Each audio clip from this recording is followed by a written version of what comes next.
কথায় আছে কারো পৌষ মাস কারো সর্বনাশ, ঠিক তেমন একটা অবস্থার মধ্য দিয়ে যাচ্ছেন প্যারিসের অভিবাসীরা। দরজায় কড়া নাড়ছে অলিম্পিক গেমস 2024।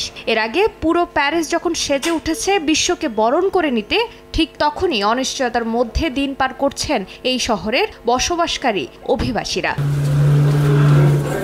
বিভিন্ন গণমাধ্যমের খবর, অভিবাসীদের জনসাধারণের দৃষ্টি থেকে সরিয়ে নিতে এবং গেমসের জন্য হোটেলগুলোতে পর্যটকদের সুবিধার জন্য শহরের অভিবাসী ক্যাম্পগুলো ফাঁকা করছে স্থানীয় প্রশাসন। তাদের উচ্ছেদ করে ক্যাম্প থেকে সরিয়ে দেওয়া হচ্ছে বলেও অভিযোগ উঠেছে চারদিকে। এ অবস্থায় উচ্ছেদকৃত অভিবাসীরা পড়েছেন বিপাকের মধ্যে। থাকার জায়গা হারানোর পর এখন দৈনন্দিন খাবার ব্যবস্থা করাও হয়ে গেছে কষ্টকর।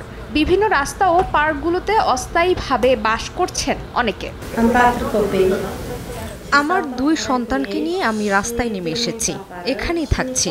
একজন ইতোমধ্যে হাঁপানিতে আক্রান্ত হয়েছে। এই অলিম্পিক গেমসের কারণে আমাদের এখন এই পরিস্থিতি, যা মেনে নেওয়া খুবই কঠিন। আমরা প্যারিসে আমাদের সব কাজ করি, তবে এই মুহূর্তে আমরা কিছুই করতে পারছি না।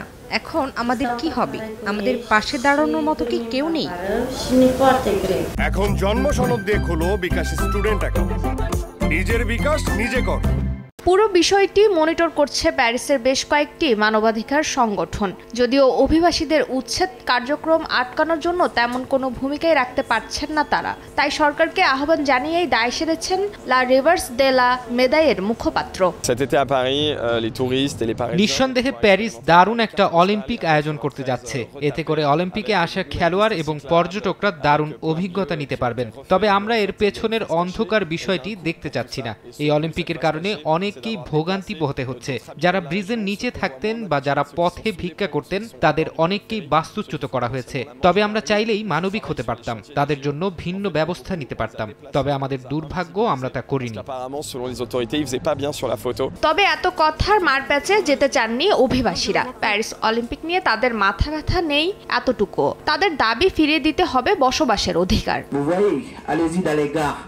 ট্রেন স্টেশনগুলো কিংবা অন্য যেখানেই যাবেন সবখানেই পুলিশ রয়েছে। মনে হতে পারে তাদের নিরাপত্তার জন্য মোতায়েন করা হয়েছে। আসলে বিষয়টা তা নয়। তারা মূলত আমাদের উচ্ছেদ করতেই বিভিন্ন জায়গায় অবস্থান নিয়েছে। আমাদের সঙ্গে অন্যায় করা হচ্ছে, আমাদের টিস্যু পেপারের মতো ব্যবহার করা হচ্ছে, আবার যখন ইচ্ছে ফেলে দেয়া হচ্ছে। 100 বছর পর প্যারিসে বসতে যাচ্ছে অলিম্পিকের এবারের আসর। 1924 সালে শেষবার অলিম্পিক আয়োজন করেছিল ফ্রান্সের এই শহরটা। ফারজানা জাহান প্রিয়া, সময় সংবাদ।